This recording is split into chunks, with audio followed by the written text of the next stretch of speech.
اصحاب کہف کا نام تو سنا ہے نا ماشاءاللہ آپ حضرات. پہلے اس کی فضیلت میں ایک حدیث نہ بیان کروں. نبی کریم صلی اللہ علیہ وسلم نے فرمایا، یہ مسلم شریف کی حدیث ہے، دجال آئے گا قیامت کے قریب اور بڑے لوگوں کو گمراہ کرے گا. تو حضور نے فرمایا جو سورہ کہف کی 10 آیات زبانی یاد کر لے نا، وہ دجال کے فتنے سے بچ جائے گا. اللہ توفیق عطا فرمائے. اس سورہ مبارکہ کی آیت نمبر 9 سے اصحاب کہف کا ذکر شروع ہوتا ہے. اصحاب کہف، جب حضرت عیسیٰ علیہ السلام کو اللہ کریم نے چوتھے آسمان پہ بلا لیا نا، تو دقیانوس نام کا ایک بادشاہ ہوا بنی اسرائیل کے اندر، بڑا ظالم تھا. اس نے گمراہی پھیلا دی اور جو لوگ معاذ اللہ کفر اور شرک نہیں کرتے تھے انہیں قتل کروا دیتا تھا.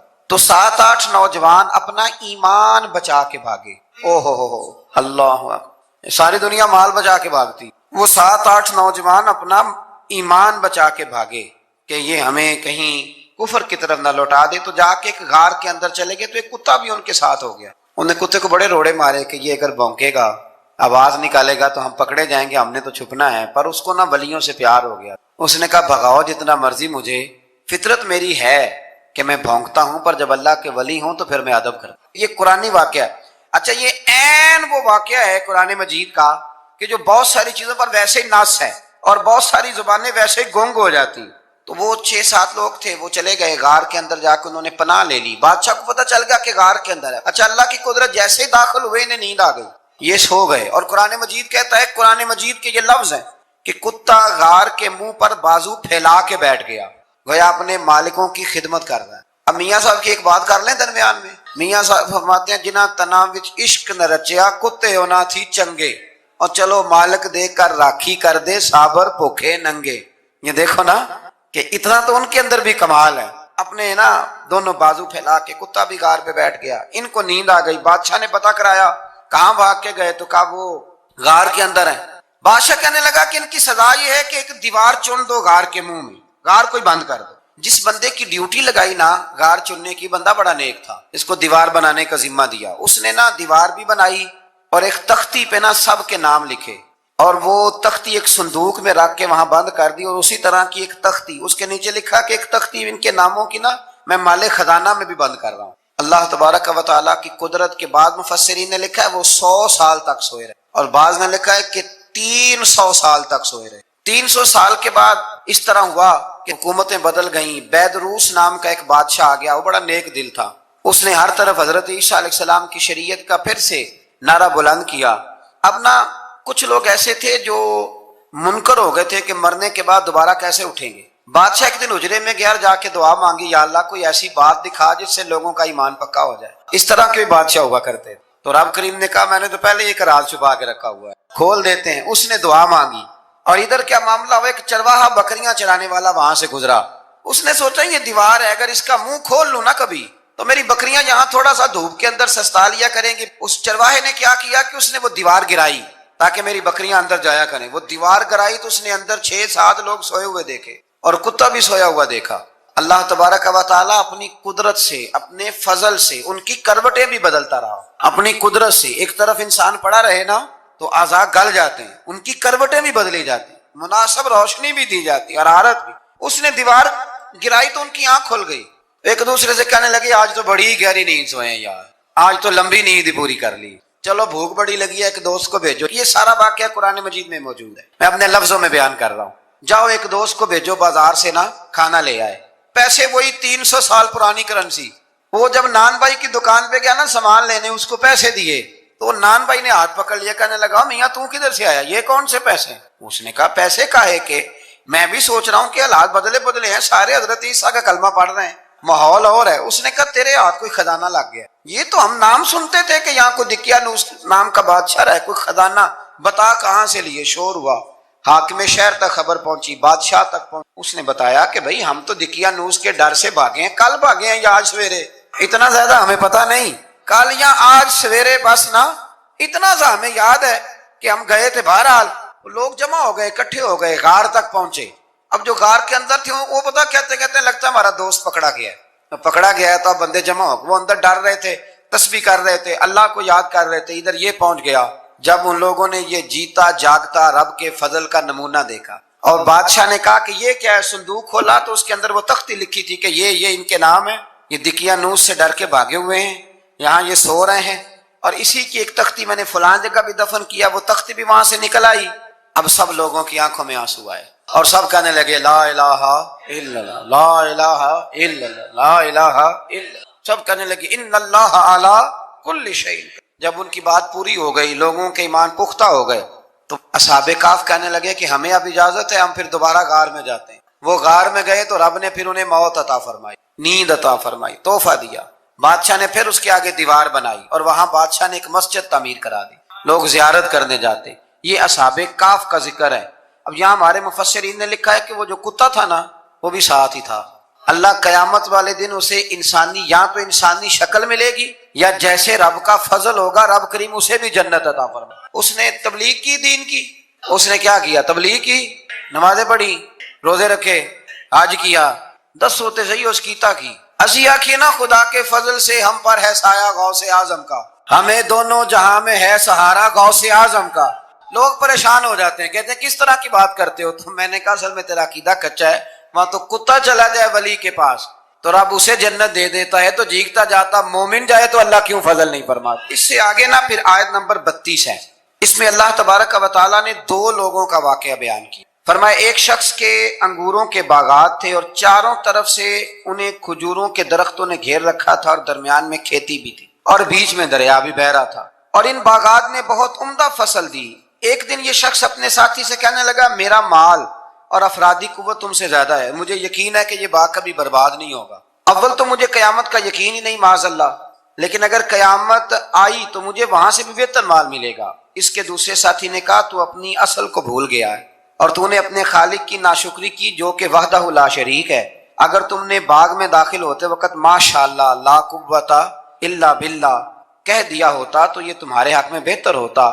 اگرچہ مال اور اولاد میں تم سے کم ہوں، لیکن میرا ایمان یہ ہے کہ اللہ تعالیٰ مجھے اس سے بہتر نعمت عطا کرے گا، اور آسمان سے کوئی آفت آئی اور تمہارا باغ تباہ و برباد ہو جائے گا، یا اگر اس کا پانی زمین میں دھس گیا تو پھر تم اسے تلاش نہ کر پاؤ گے۔ بالآخر اس شخص کا باغ برباد ہو گیا۔ وہ جو کہتا تھا نا مجھے یقین نہیں قیامت نہیں آئے گی، اس کا باغ ہی، اور وہ کف افسوس ملتے ہوئے کہنے لگا کاش میں نے شرک نہ کیا ہوتا، لیکن پھر اس کا کوئی نہ مددگار تھا اور نہ حمایتی۔ آیت نمبر 45 میں اللہ تعالیٰ نے دنیا کی زندگی کی ناپائیداری کو ایک مثال سے بیان فرمایا کہ آسمان سے بارش نازل ہوئی، گھنا سبزہ نکلا، پھر وہ سوکھ کر چورا چورا ہو گیا، جسے ہوا اڑا کے لے گئی۔ مال اور بیٹے تو محض جیتی دنیا کا سنگار ہے، جب تک تم زندہ ہو تب تک مال بھی ہیں اور بیٹے بھی ہیں۔ والباقیات الصالحات، اگر کچھ ہے باقی رہے گی تو تمہارے اچھے اعمال باقی رہے، اور اگر اولاد نیک ہوئی تو وہ بھی باقیات الصالحات میں شامل ہو جائے گی۔ آیت نمبر 47 سے فرمایا کہ قیامت کے دن تمام روئے زمین پر ایک کھلے میدان کی صورت میں ہوگا، سب لوگ صف باندھے رب کے حضور اکیلے حاضر ہوں گے اور اپنے اعمال ناموں کو دیکھ کر خوف زدہ ہوں گے، کہیں گے ہائے افسوس اس اعمال نامے کو کیا ہوا، اس نے نہ کوئی صغیرہ گناہ چھوڑا نہ کبیرہ، مگر سب کو شمار کیا۔ آیت نمبر 50 میں حضرت آدم علیہ السلام کو فرشتوں کے سجدہ، ابلیس کی نافرمانی اور شیطان اور اس کی ذریت کے انسان کے دشمن ہونے کا بیان۔ آگے پھر ذکر شروع ہو جاتا ہے حضرت موسیٰ علیہ السلام اور حضرت خضر علیہ السلام کا۔ یہ لفظ خضر بھی ہے اور خضر بھی ہے، یہ 2-3 طریقوں سے پڑھا جاتا ہے۔ حضرت خضر کے بارے میں مختلف روایات ہیں کہ یہ ولی ہیں کہ نبی ہیں، لیکن مضبوط رائے اکثر بزرگوں کی یہی ہے کہ یہ بھی اللہ کے نبی ہیں، اور بعض نے لکھا ہے یہ ہمیشہ سے زندہ ہیں۔ یہ 2 اللہ کے نبی حضرت الیاس علیہ السلام اور حضرت خضر علیہ السلام، یہ دونوں ہر سال حج میں بھی جاتے ہیں، کیونکہ ایک روایت ملتی ہے کہ محبوب کریم علیہ السلام حج پہ گئے تو فرمایا میں الیاس اور خضر کو پہاڑوں سے اترتے ہوئے دیکھ رہا ہوں۔ تو جن کو اللہ نے کھلی آنکھیں دی ہوتی ہیں پھر انہیں زیارت بھی ہوتی ہے، انہیں یہ نظر بھی آتے ہیں۔ حضرت خضر علیہ السلام کو اللہ نے علم لدنی عطا فرمایا۔ یہ علم لدنی اللہ جس کو اپنے پاس سے عطا کر دے اس کو علم لدنی کہتے ہیں۔ حضرت موسیٰ علیہ السلام ایک دن تقریر کرتے ہوئے کسی نے پوچھا کہ آپ سب سے بڑے عالم ہیں، فرمایا الحمدللہ۔ تو اللہ کریم نے فرمایا نہیں یا موسیٰ کلیم آپ سے بڑے بڑے بھی ہیں، ہمارے ہاں مسئلہ ہے پا نہ پڑی، اور لوگ مناظرہ کرنے آتے ہیں۔ کئی دفعہ لوگ نا مسئلہ بتاتے ہیں تو میں کہتا ہوں جناب آپ نے بتا دیا کہ اب آپ نے حکم کرنا ہے۔ کبھی کبھی کچھ لوگ ایسی باتیں کرتے ہیں وہ جی آپ ایک بندے کا نام لیتے ہیں ذکر کرتے ہیں، تو میں نے کہا چلو ہم نے بھی کہیں کچھ پڑھا ہی ہوگا نا تبھی تو ذکر کرتے ہیں، لیکن جو آتے ہیں نا لوگ وہ مشورہ تمہارے دور میں ہے ہی نہیں۔ جس نے جو لائن پڑھ لی ہے وہ اس پہ پکا ہو گیا، سارا نہیں نہ پڑھا، سارا پڑھے پھر بات سمجھ میں آتی ہے۔ حضرت موسیٰ کلیم اللہ کے نبی ہیں اور کیا بات ہے ان کی، اور یہ بھی اللہ کا فضل ہوا، حضرت موسیٰ نے یہ بات کی تبھی تو ہمیں اتنی شاندار حکمتوں کے پھول ملے۔ یہ بھی حضرت موسیٰ کا ہی کمال ہے. تو حضرت موسیٰ نے کہا کہ اے اللہ وہ جو مجھ سے بڑا ہے عالم ہے وہ کہاں ملے گا جس سے میں حکمت کی بات سیکھوں؟ تو فرمایا جہاں مجمع البحرین ہے نا، دو دریا ملتے ہیں، وہاں وہ ملے گا. حضرت موسیٰ کلیم سے اللہ نے فرمایا کہ جاؤ جہاں دو دریا ملیں گے نا وہاں تمہیں وہ شخص ملے گا. تو یا اللہ میں کس طرح؟ فرمایا زادرہ ساتھ لے جاؤ، کھانے پینے کا سامان. حضرت موسیٰ کلیم لے گئے، مچھلی بھی لے گئے. فرمایا یہ مچھلی جہاں تمہارے برتن سے نکل کے دریا میں داخل ہو وہاں دریا میں شگاف پڑ جائے گا، وہاں وہ تمہیں شخص ملے گا. حضرت موسیٰ نے اپنے خادم حضرت یوشع بن نون علیہ السلام کو بھی ساتھ لیا. یہ بعد میں حضرت موسیٰ علیہ السلام کے جانشین ہوئے. یہ دونوں سفر پہ نکل گئے، ایک جگہ پہ پہنچے جہاں پہاڑ تھا، ساتھ دریا بھی تھا، اس کے نیچے آرام کرنے لگے. حضرت موسیٰ کلیم سو گئے تو یوشع بن نون علیہ السلام موجود تھے. مچھلی جھٹ سے نکلی، دریا میں داخل ہو گئی، وہاں راستہ بھی بن گیا. اب اٹھے حضرت موسیٰ کلیم، جب اٹھے تو فرمایا چلو چلیں. تھوڑا آگے جا کے فرمایا بھوک لگ رہی ہے، کھانا تو نکالو. انہیں یاد آیا، کہنے لگے حضور مچھلی تو دریا میں چلی گئی تھی. فرمایا تو نے بتایا ہی نہیں، وہی تو ہماری منزل تھی جہاں مچھلی دریا میں گئی. پھر وہاں سے واپس آئے قدموں کے نشانوں پہ، وہاں پہنچے جہاں مچھلی گئی تھی. تو وہاں ایک شخص لیٹا ہوا تھا چادر لے کے. آپ نے سلام لی تو انہوں نے کہا وعلیکم السلام یا موسیٰ کلیم اللہ. تو آپ نے فرمایا آپ کون ہیں؟ فرمایا میں وہی ہوں جس کو آپ تلاش کر رہے ہیں. تو فرمایا آپ نے مجھے کیسے پہچانا؟ فرمایا جس رب نے تمہیں بھیجا ہے نا اس نے ہی مجھے بتایا ہے کہ موسیٰ آ رہے ہیں. اب حضرت خضر نے جو کچھ فرمایا وہ بڑا شاندار ہے. فرمایا موسیٰ کچھ باتیں ایسی ہیں جن کا آپ کو علم ہے اور مجھے نہیں، اور کچھ ایسی ہیں جن کا مجھے علم ہے اور آپ. اللہ اکبر، یہ کبھی ہماری سمجھ میں بات آ جائے، یہ کبھی سمجھ میں آ جائے. کچھ باتیں ایسی ہیں جس کا مجھے علم ہے، اور یہ بڑے بڑے سیانے بندے نہیں مانتے، بڑے بڑے میں عالم ہوں جی. تو آپ عالم ہیں میاں ایک شعبے کے، لیکن بہت سارے دنیا میں شعبے ہیں نا. دین کے عالم کا درجہ سب سے بڑا ہے، لیکن قانونی مشاورت کرنی ہے تو آپ وکیل سے کریں گے. گاڑی کے بارے میں پوچھنا ہے تو کسی مکینک سے پوچھیں، لیکن آپ بن کے نہ بیٹھ جائیں. فرمایا جس کا آپ کو علم ہے مجھے نہیں، اور جس کا مجھے علم ہے ان میں سے آپ کو نہیں. تو کہا میں پھر آپ کے ساتھ رہنا چاہتا ہوں اور میں وہ سیکھنا چاہتا ہوں جو آپ بتا رہے ہیں. تو حضرت خضر فرمانے لگے صبر کر لیں گے میرے ساتھ، یہ سب سے مشکل کام ہے. یعنی ہر بات کی تو یہاں لوگوں کو وضاحت چاہیے. کھانسے بھی تو آپ کو بتانا پڑے گا کھانسے کیوں، ہنسے بھی تو آپ کو بتانا پڑے گا ہنسے کیوں. بھئی بزرگ ہیں، بزرگوں کی باتوں میں حکمتیں ہوتی ہیں، لیکن ہم حکمت کی طرف جانے کو تیار نہیں ہوتے. ہمیں تو فوری طور پہ جواب چاہیے، حل چاہیے. حضرت موسیٰ علیہ السلام جناب خضر کے ساتھ چلے. فرمایا صبر کروں گا، میں چلتا ہوں آپ کے ساتھ. دریا کے قریب گئے کشتی میں بیٹھنے کے لیے، تو کشتی والوں نے حضرت خضر کو پہچان لیا، بغیر کرائے کے سوار کرایا. اور جب پار اترنے لگے تو حضرت خضر نے کشتی کا ایک تختہ ہی توڑ دیا. حضرت موسیٰ کہنے لگے یہ آپ نے کیا کیا؟ انہوں نے نیکی کی، آپ نے تختہ توڑ دیا. فرمایا آپ کو کہا تھا نا آپ نے صبر نہیں کرنا. فرمایا چلو میں صبر کروں گا. تھوڑا آگے گئے تو ایک نوجوان لڑکا، ابھی چھوٹی عمر ہے، وہ ملا. حضرت سیدنا خضر علیہ السلام نے اسے قتل ہی کر دیا. فرمانے لگے آپ نے قتل ہی کر دیا؟ ایک قرآن مجید ہے بھائی. میں کبھی کبھی سوچتا ہوں یہ ہم کسی درویش کی بات سناتے تو بندے اڑ جاتے. فتوے نکلتے کہ نہ نکلتے؟ میرا خیال ہے ہر مسجد سے نکلتے. اور فتوے ایک ایک جتنے مسجد میں نمازی ہوتے سب کے ہاتھوں میں فتوے ہوتے. قتل کر دیا، قتل ہی ہو گیا بندہ. تو حضرت سیدنا موسیٰ علیہ السلام فرمانے لگے آپ نے قتل ہی کر دیا. فرمایا میں نے کہا تھا نا آپ نے صبر نہیں کرنا. آپ فرمانے لگے چلو اگر اب میں بولا نا تو بے شک آپ مجھے علیحدہ کر دیجیے. حضرت موسیٰ کلیم اب بولا تو علیحدہ کر دے. ایک بستی میں داخل ہوئے، بستی کے لوگوں سے پانی مانگا تو انہوں نے پانی بھی نہ دیا، آرام کرنے کو جگہ بھی نہ دی. پر وہاں ایک دیوار گر رہی تھی، حضرت خضر علیہ السلام نے سیدھی کرنی شروع کر دی. ساری دیوار بنائی. تو حضرت موسیٰ کہنے لگے کن لوگوں کی خدمت کر رہے ہو جنہوں نے پانی بھی نہیں دیا، انہوں نے پانی تک نہیں پوچھا. فرمانے لگے بس بھیا آپ نے وعدہ کیا تھا کہ اب بولیں گے تو بے شک علیحدہ کر دیں. آپ بولیں، اب آپ کا اور میرا ساتھ زیادہ نہیں چل سکتا. آپ بولیں. جو بول پڑے نا غلامی کرے تو رستے لمبے چلتے ہیں، اور جو بولے نا جس کو وضاحتیں چاہیے ہو وہ غلام نہیں ہوتا، اس کے ساتھ پھر باتیں لمبی. تو آنکھ بند کر کے چل. آزم یاتے لائیے ہی نہ تجھے لائیے تھے. پھر آنکھ بند کر کے پیچھے چل کے بات ختم ہو گئی. حضرت خضر علیہ السلام نے جب کہا نا کہ اب آپ کا وعدہ ختم ہو گیا، فرمایا میں آپ کو جانے سے پہلے حکمت بتاتا ہوں. یہ وہ علم ہے جو اللہ نے مجھے اپنے پاس سے عطا فرمایا ہے، یہ وہ ہے جو علم لدنی ہے. کہا جناب کیا مطلب؟ فرمایا وہ جو میں نے تختہ توڑا تھا نا تو یہ مسکین بچے ہیں جن کی کشتی تھی، تو دریا کے اس پار بادشاہ کھڑا تھا، وہ جو صحیح صحیح کشتیاں ہوتی تھی قبضے کر لیتا تھا، اور جو تھوڑی سی ٹوٹی پھوٹی ہوتی تھی نا وہ چھوڑ دیا کرتا تھا. تو میں نے تھوڑی سی کشتی ان کی اس لیے توڑ دی ہے تاکہ دیکھے گا تو چھوڑ دے گا، اس لیے میں نے بھلا کیا ہے. اور فرمایا وہ جو بچہ میں نے قتل کیا نا وہ شروع سے ہی کفر کا دل دادا تھا، اس کے ماں باپ نیک تھے. اگر بڑا ہوتا جوان ہوتا تو ہو سکتا ہے ماں باپ کو بھی کفر میں مبتلا کر دے. اب اس کے بدلے اللہ انہیں صالح بیٹا عطا فرمائے. تو یہ بھی میں نے اللہ کے دیے ہوئے علم سے کیا. اور فرمایا یہ جو دیوار میں نے نبی ہو کے یا ولی ہو کے مزدوری کر کے دیوار بنائی ہے نا، اللہ اکبر، فرمایا یہ دیوار عام لوگوں کی نہیں، یہ یتیم بچوں کا خزانہ ہے دیوار کے نیچے. یہ گر جاتی تو خزانہ ظاہر ہو جاتا، اور بچائی اس لیے ہے کہ وکانہ ابوہما صالحا، ان بچوں کا باپ نیک آدمی تھا.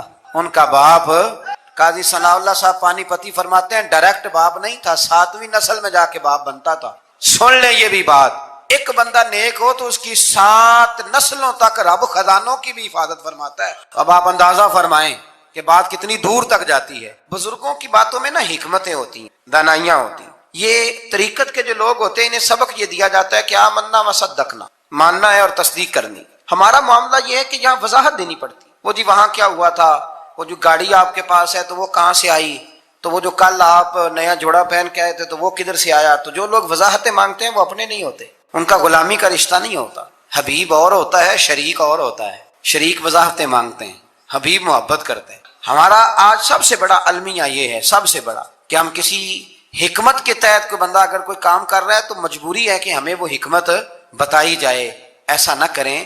یہ طریقہ حضرت غوث اعظم رضی اللہ تعالیٰ عنہ، حضور غوث پاک رضی اللہ تعالیٰ عنہ کو ایک شخص ملنے آ گیا. ملا علی قاری نے لکھا ہے، آپ کے ایک مرید نے کہا چل میرے پیر سے ملنے. کہنے لگا میں نہیں جاتا ملنے کسی پیر شیر سے. کہا نہیں آؤ تو صحیح. وہ آیا نا تو اس نے دیکھا کہ 50 گھوڑے عربی نسل کے کھڑے ہیں غوث پاک کے دروازے، موٹے تازے چوڑے عربی نسل کے گھوڑے. اس کے ذہن میں خیال آیا، کہنے لگا یار سواری کے لیے اگر رکھے ہیں تو ایک بھی کافی تھا، 50 کی کیا ضرورت تھی. اللہ اکبر. اب واقعی 50 کھڑے تھے، مرید کے پاس جواب ہی کوئی نہیں تھا. کہنے لگا یار پتہ مجھے بھی کوئی نہیں، لیکن حضرت صاحب نے رکھے ہیں تو حکمت ضرور کوئی ہوگی. اللہ اکبر. وہ چلے گئے واپس. وہ روز تنقید کرتا، کیسا تیرا پیر ہے 50 گھوڑے رکھے ہوئے، کیسے تیرا پیر ہے 50 گھوڑے رکھے ہوئے. کچھ دن گزرے تو ملا علی قاری کہتے ہیں وہ اعتراض کرنے والے کے پیٹ میں کوئی تکلیف ہوئی، بغداد کے سب سے بڑے طبیب کے پاس گیا. اس نے کہا تیرا تو جگر تباہ ہو گیا ہے، عربی نسل کا ایک گھوڑا چاہیے، اس کو ذبح کریں گے، اس کا جگر نکالیں گے، اس کی دوائی بنا کے تجھے کھلائیں گے اور 50 گھوڑے ہوں گے تو بچے گا. اب پریشان ہو گیا، کہنے لگا گھوڑے ہیں تو صحیح، پر جو میں حال کر رہا ہوں گا گھوڑے تو نہیں ملیں گے، میرا تو جوتوں والا کام ہے. میں اور آپ جس ماحول میں رہتے ہیں نا، اس ماحول میں لوگ خوش نہیں ہوتے. ایک تو کوشش کرتے ہیں خیر کی خبر ہی نہ دیں. کسی بندے کے اندر 99 خوبیاں ہوں گی بیان نہیں کریں گے، ایک خامی ہوگی روز بیان کریں. نتیجہ کیا نکلتا ہے؟ مزاجوں میں خوشی پیدا نہیں ہوتی. آہستہ آہستہ انسان غم کا اور غم والی خبروں کا عادی ہوتے ہوتے معاذ اللہ مایوس ہونے لگتا ہے. دین اسلام اللہ کی رحمت کی خوشی اور خوشخبری سناتا ہے. دین کہتا ہے کہ مزاج خوش رہے. ایسا نہیں ہے کہ دکھ بندے کو نہیں آتے، دکھ تو ہمیشہ ساتھ رہتے ہیں. جیسے جیسے انسان خود سفر کرتا ہے دکھ بھی ساتھ سفر کرتے ہیں. ان کے نام بدل جاتے ہیں. کبھی بے اولادی کا دکھ ہوتا ہے تو کبھی خدا نہ خواستہ اولاد کسی تکلیف میں ہو تو دکھ ہوتا ہے. دکھوں کے نام بدلتے ہیں لیکن وہ موجود. ہمارا خیال ہوتا ہے کچھ لوگوں کے بارے میں کہ وہ دیکھو فلانا کتنا بڑا آدمی ہے، شاید بڑا آسودہ حال ہے. میں آپ کو تجربے کی بات بتاتا ہوں، جتنا بڑا بندہ بڑا ہوتا ہے اس کا دکھ بھی اتنا بڑا ہوتا ہے. لائٹ بند کر. میرے عزیز، دکھ ساتھ ساتھ رہیں گے، لیکن آپ اس حقیقت کو بھی سمجھیں کہ نبی پاک علیہ السلام نے فرمایا سب سے زیادہ انبیاء کو تکلیفیں آتی ہیں، اور حضور فرماتے ہیں سب سے زیادہ نبیوں میں سے مجھے تکلیفیں آئی ہیں. لیکن حضرت حارث ابن عبداللہ رضی اللہ تعالیٰ عنہ فرماتے ہیں میں نے اتنا مسکراتے کسی کو نہیں دیکھا جتنا مدینے والے محبوب مسکرایا کرتے. دکھ تو رہیں گے، تکلیفیں تو رہیں گی. اللہ مہنگے مہنگے موبائل دے، آمین تو کہیے. کبھی کبھی چھوڑنے بھی چاہیے، اس پر بھی آمین کہہ دیں. دوستو غور کیجئے گا بات پر.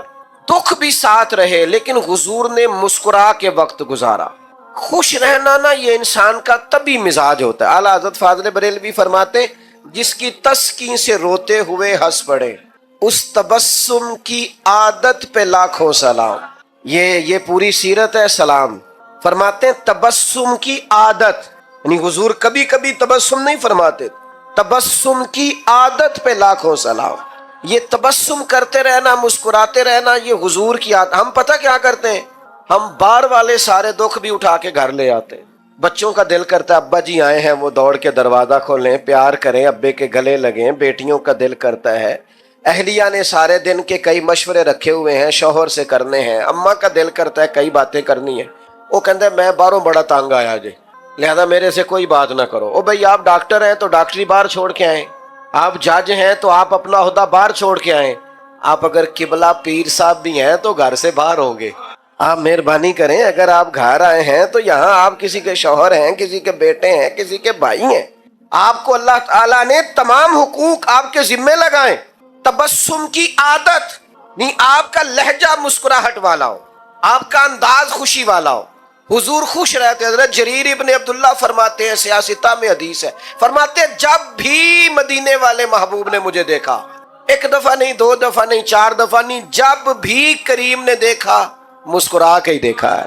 اللہ کرے آپ بھی مسکرا دیں تھوڑا تھوڑا۔ خوش رہنا بڑا ضروری ہے۔ کچھ بندے نا بیچارے اس میلاد شریف پہ، ایک دوست مجھ سے کہنے لگے، آتے ہیں نا لوگ خبریں لے کے، خطرناک خبریں، اور کچھ لوگوں کے پاس اچھی خبر ہوتی نہیں، وہ جب بھی خبر دیں گے کوئی خوفناک ہی دیں گے، پریشان ہی کریں گے۔ وہ آ کے مجھے کہنے لگے جی مجھے ایک صاحب کہہ رہے تھے 12 تو میلاد ہے ہی نہیں، میلاد کی تاریخ اور ہے، بڑے پریشان ہو کے آئے۔ تو میں نے کہا آپ اتنے پریشان کیوں ہیں؟ ہم صرف 12 کو میلاد مناتے نہیں، ہم تو سارا سال ہی مناتے ہیں۔ آج کوئی 12 ہے؟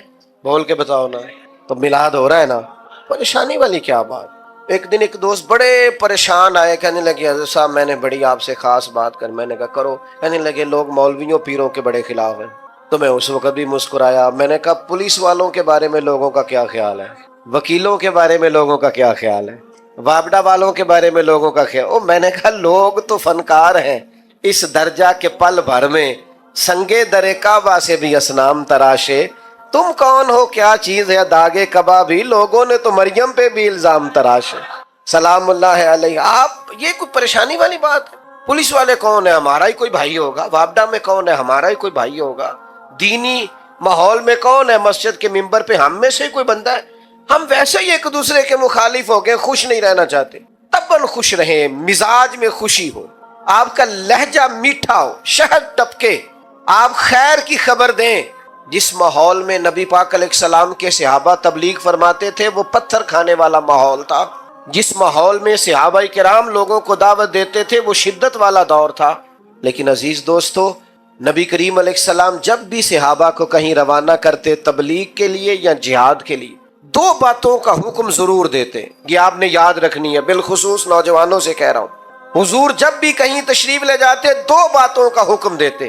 ایک تو فرماتے جہاں جا رہے ہو نا وہاں لوگوں کو مایوس نہ کرنا، خوشخبری دینا، اور دوسرا حضور فرماتے جہاں جا رہے ہو نا وہاں لوگوں پر مشکل نہ کرنا، آسانی کرنا۔ سیدہ طیبہ طاہرہ حضرت عائشہ صدیقہ رضی اللہ تعالیٰ عنہ بیان فرماتی ہیں، خود نبی کریم علیہ السلام کو اگر دو چیزیں امت کے بارے میں دیا جاتا اختیار کے محبوب یہ قبول کر لے یا یہ قبول کر لیں، تو حضور جو آسان ہوتی تھی وہ قبول فرمایا کرتے، مشکلات نہیں، آسانی، مایوسی نہیں، خوشخبری، یعنی آپ مسکرائیں، آپ میں خوشی ہو، حالات سخت بھی ہو تو مسکرانا ہے۔